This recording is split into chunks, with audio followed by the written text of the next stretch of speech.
Welcome to the Dragon's Library, your source for games, movies, shows, and more.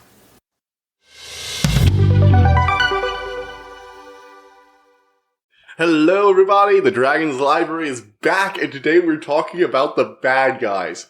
I want to just jump straight into this. I loved this movie. This was so much fun. Full stop, if you're listening to this, go see this movie. It was a joy. Your kids will love it. You'll love it. If you're on your own, this is just a fun movie to jam to. It is. Oh, alright. Well, let's get into this. So, what is this? This is the latest Dreamworks animated picture. It is a fantastic little thing. Basically, you have this crew of animals, basically all the evil animals. So you have like a tarantula, a shark, a python, the big bad wolf, like literally the big bad wolf. We're in an archetypical sort of fairy tale, sort of not situation where they're really humans, but they're also talking animal people. It seemed kind of like a minority. And there are regular animals that aren't smart, even though the same species. So, and then finally you got a piranha to go in the cast. You got a fox mayor, you got a guinea pig, rich Samaritan. Bad guys go on some heists. One of them messes up. And they're going to be arrested unless they can prove they've been reformed over the course of a week by the, wealthy philanthropist who will basically dare to do it because he's very charming. The Fox Mayor is suspicious, and they're going to plan to actually finish their heist at the big gala. They're supposed to show off how reformed they become. That's the plot. It's a very simple heist movie style reverse con plot. And we're operating in a heavy world of what I call the archetypal animated movie. In this world, you have the archetype. So, like, the characters, it's literally like, I'm Mr. Snake, he's Mr. Wolf. You know, that kind of thing. I'm Diana Foxington. You know, it's very low to the ground. We're not trying to make this a realistic world or anything. This is very much a cartoon world. And this movie runs with it. So, let's get in here to some of this movie's best qualities. Straight off the bat, pacing. This thing is amazingly paced. I was not bored in this at all, ever. This movie has some of the best pacing I have ever seen in a movie. And I count that against regular movies too. Like, this thing is a fast-paced joyrider movie that knows exactly what it wants to be, has an amazing style to it, a great cast, great performances.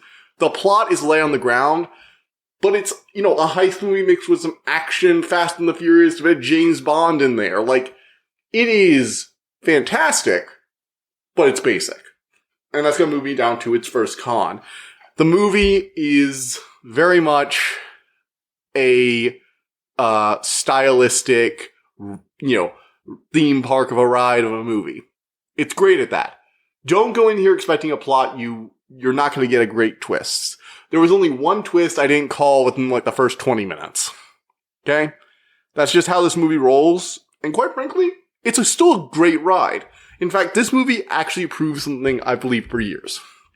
While yes, I do love inventive new things, twists on established formulas, and even subversions are great. Parodies are great. But you can have a very stereotypical heist movie, the bad guys have to pretend to be good plot, and have all the basic twists you're going to have in that kind of thing. Like, you've seen this before. But if you do it well enough, if it's executed with style and energy and love, it will come across, and you can still be a good movie even if you're formulaic plot.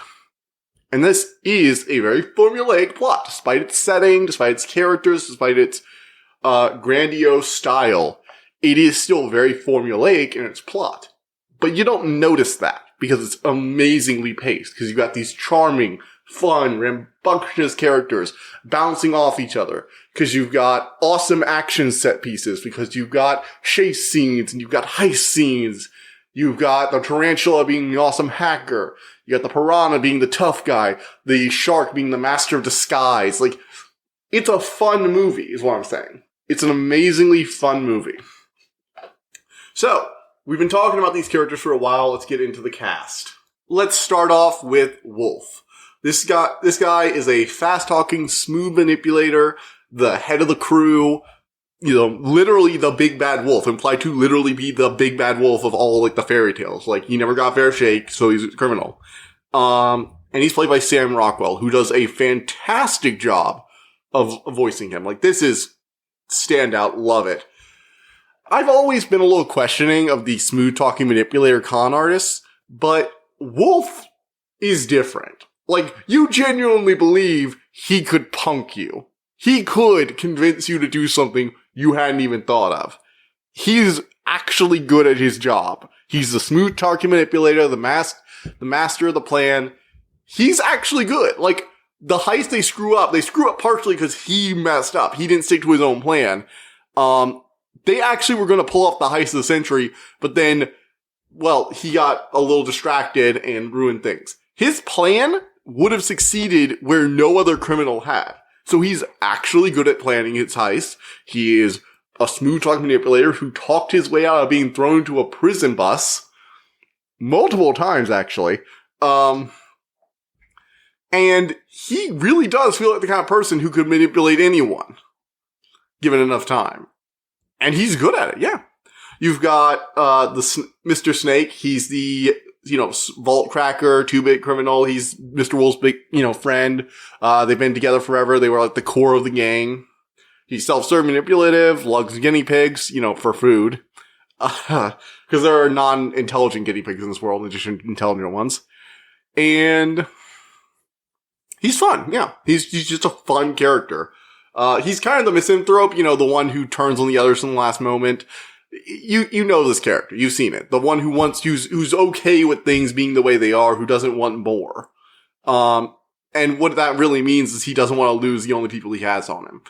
Then you got Aquafina as Tarantula. Loved her. I've actually grown on Aquafina. A lot of people didn't like her in Raya and the Last Dragon, and I understand why. I would have preferred if, she had been I think she could have done a better job there. I think she nails Tarantula.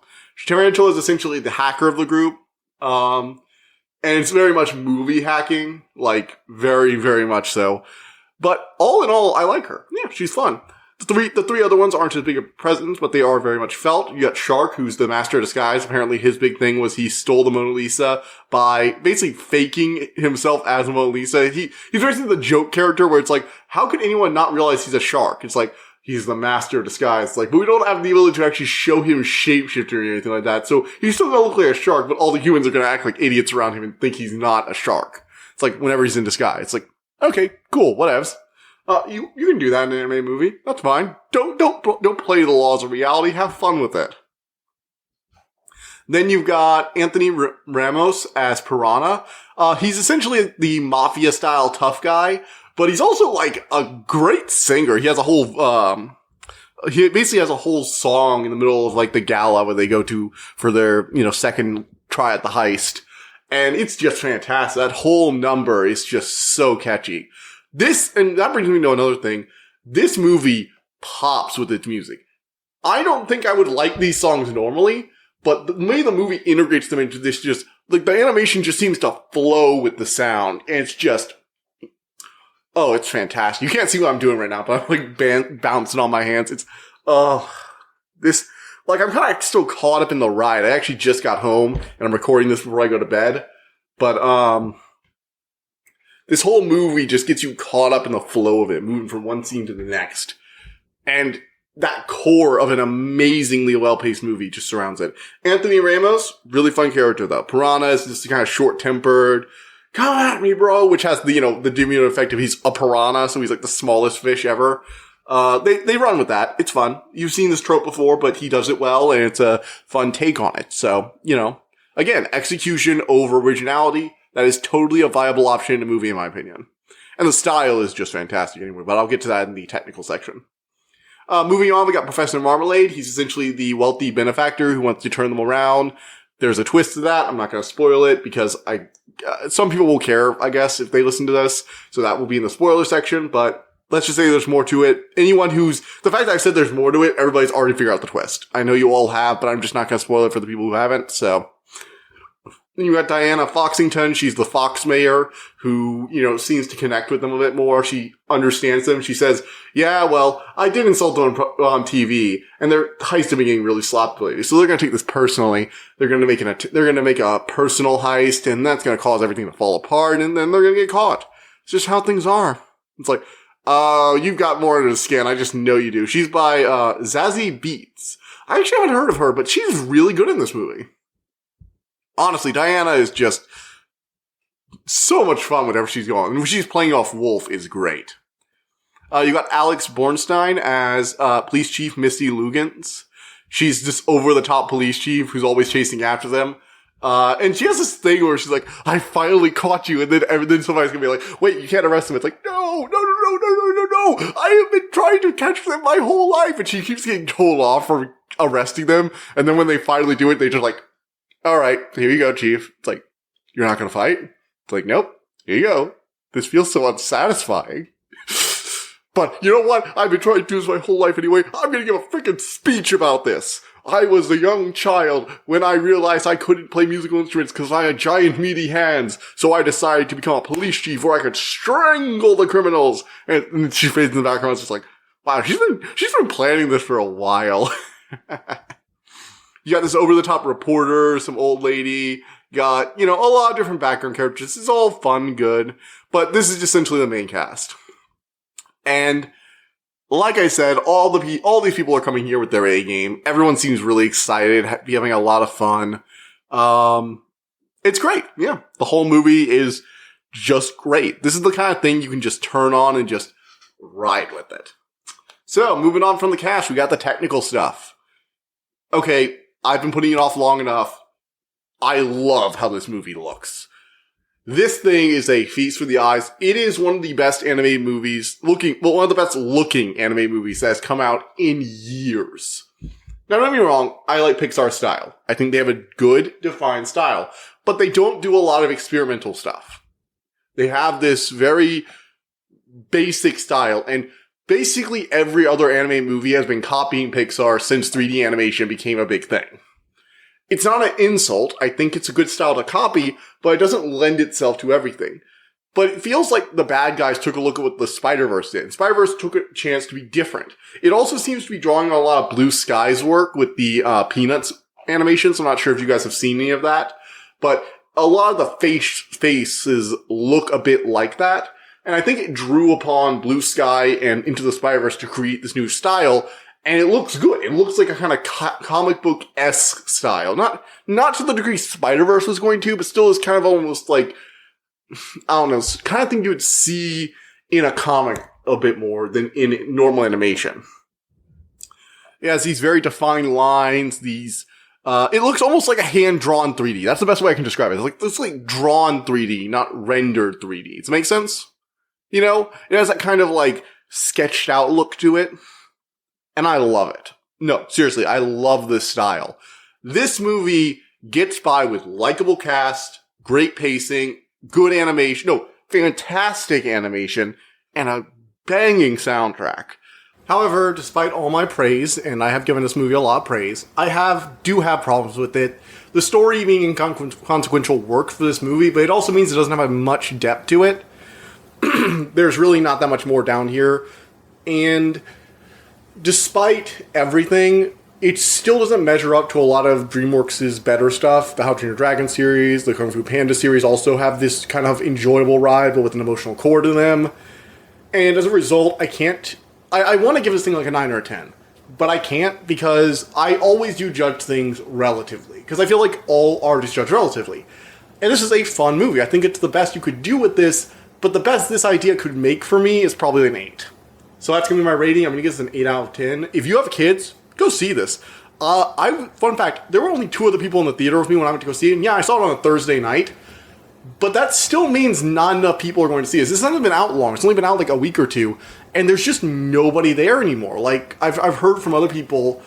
And from what I hear, this is just not doing as well as it needs to. Like, I haven't heard a lot. Usually when I'm on YouTube or on Twitter, I have to actively try and avoid spoilers, or I have to avoid the reviews of the people I've subscribed to. I haven't had that problem. I've only seen like one other creator I'm subscribed to talking about that. It was the Sarcastic Summary guy. And I didn't watch his video yet. I'm going to after this. But all in all, I think this movie deserves more than it gets. It's not perfect. But if you like animation, this has some amazing animation. If you can get behind this vibe it's going to, you're going to enjoy it. If you want to just bring your kids, I think this is a movie the adults in the audience can just kind of let their minds be taken away by the animation, the music. You don't really have to think too hard about the plot. And for a kids movie, that can actually be a benefit for adults, in my opinion, because the adults don't have to be constantly facepalming with a dumb plot. And the plot fading to the background, I think, will help a lot of people. They don't really like these kind of movies. Just sit back and let it flow over them while their kids enjoy the lights and sounds. So, yeah, I think this is one of DreamWorks' better things. Don't get me wrong. I'm giving it an 8 out of 10, but I'm doing this because I know DreamWorks can do better. I know they can have amazing animation, music, and characters while also having a good plot and a deeper message. So I have to penalize them because I know they can. I have to hold them to the level they've already established, essentially. In addition, again, this is just not a perfect movie. I wish it was. If it had a deeper plot, I'd be like, oh man, this is like my movie of the year. Or at least my anime movie of the year, because I kind of like to give that to different things. So I think animation has different strengths, and comparing it to live action is a little dumb, even if live action is getting more and more animated every day. So, yeah. If you don't want to hear any spoilers, I don't know, maybe you can't guess all the plot twists. I mean, I couldn't guess one of them, I guess. So, be warned, spoiler talk begins. 3, 2, 1, now. Okay, so obviously the little gerbil, Professor Marmalade, the guinea pig, turned out to be the big villain all along and was using them in order to steal the meteorite that crash landed there. So he could mind control the guinea pigs, James Bond villain style, in order to steal the money from the fundraiser. Basically, his plan, when you take out the sci-fi elements, essentially boils down to he wanted to frame them so he can get the final piece of his plan he needed to steal the money from the fundraiser they were at. Thanks to the bad guys and them as like a publicity stunt, he raised $1 billion, which was supposed to go to like multiple different charities. But he was going to mind control guinea pigs all over the city, the mindless guinea pigs, not the, intelligent guinea pigs, in order to steal the money. With the bad guys already in prison, the meteorite missing, cops would be a bit more distracted. If he does it correctly, he takes the money, vanishes, and suddenly he's $1 billion richer, still, the beloved benefactor of the city who will give like a heartfelt speech of how could this latest new batch of criminals, and he can frame it on whoever he wants. Heck, he could even frame it on the bad guys saying they automated this scheme and have them, interrogated while in prison.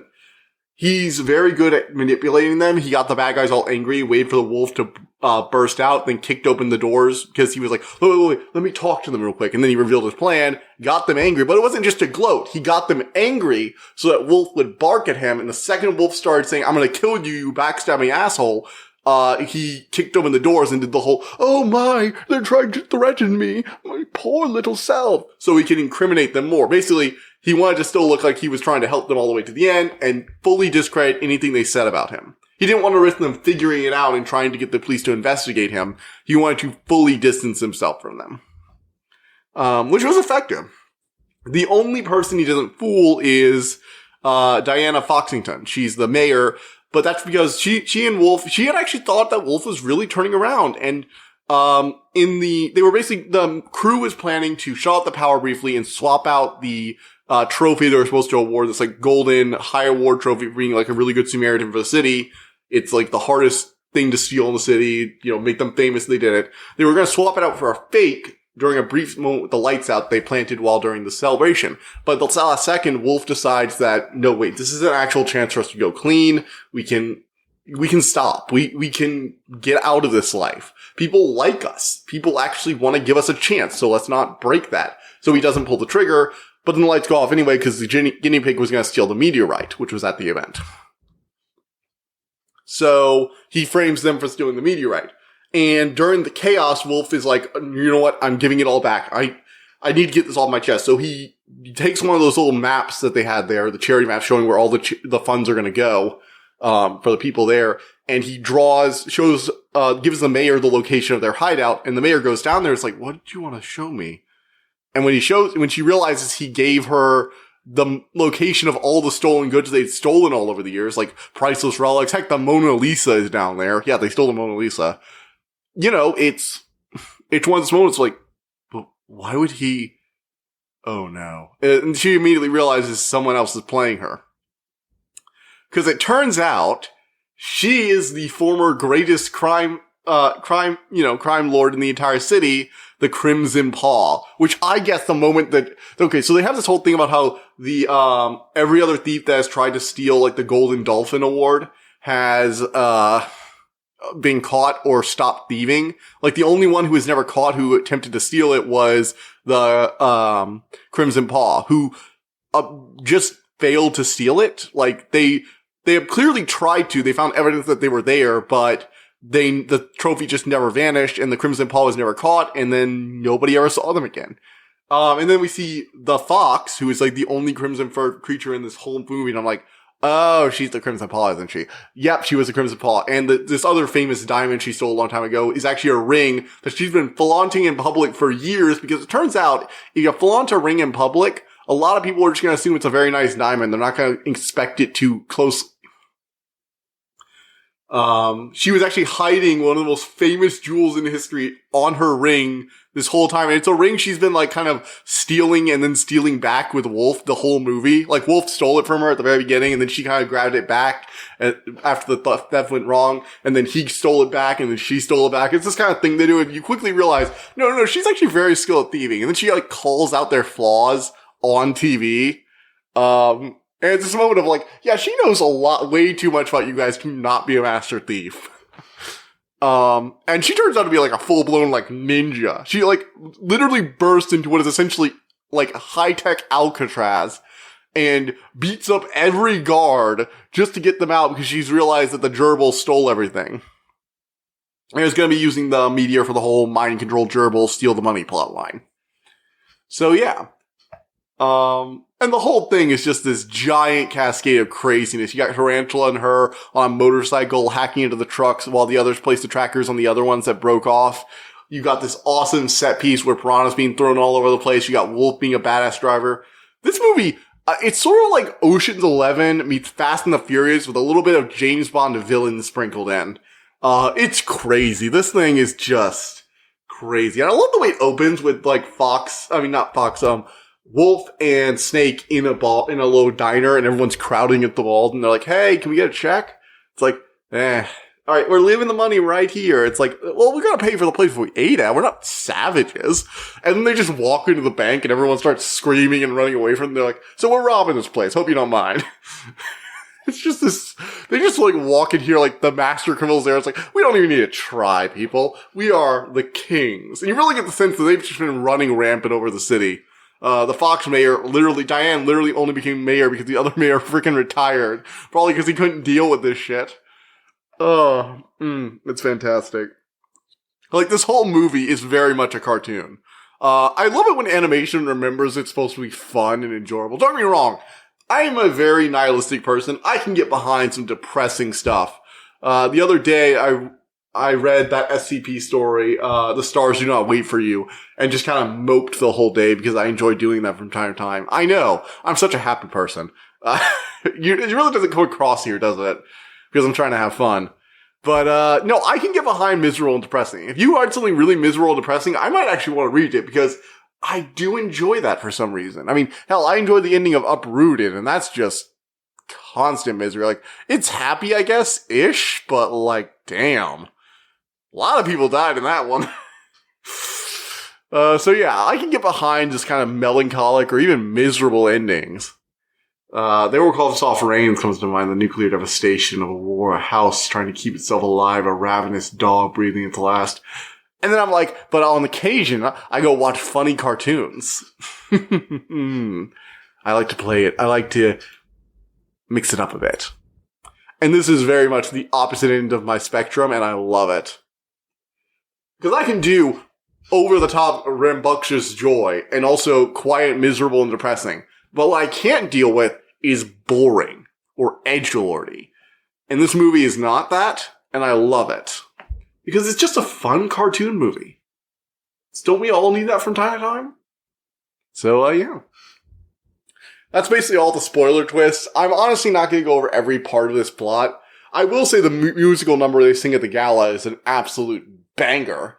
But all in all, I think this is just something you gotta experience for yourself. It's like trying to describe, like, riding the Raging Cajun roller coaster at, Blue Bayou. That's a water park where I'm at. They have this roller coaster where it goes backwards and forwards and backwards and forwards. And it's just like, it's trying to like describe a roller coaster. You know, it's fun. You can describe the loops and how it makes you feel weightless. But in the end, you really only get that experience if you just go ride it. And you gotta go ride this. You gotta go take this movie and ride that coaster. Have the fun. Enjoy it. Live a little. But, yeah. So, I will see you all next time. We will be reviewing Krakoa Monsters this coming Thursday. That'll be the same a week later if you're watching this on YouTube. So, I will see you then. Bye. I hope you enjoyed listening to this episode, and thank you for listening to The Dragon's Library. Please, subscribe to this podcast to be notified of new episodes.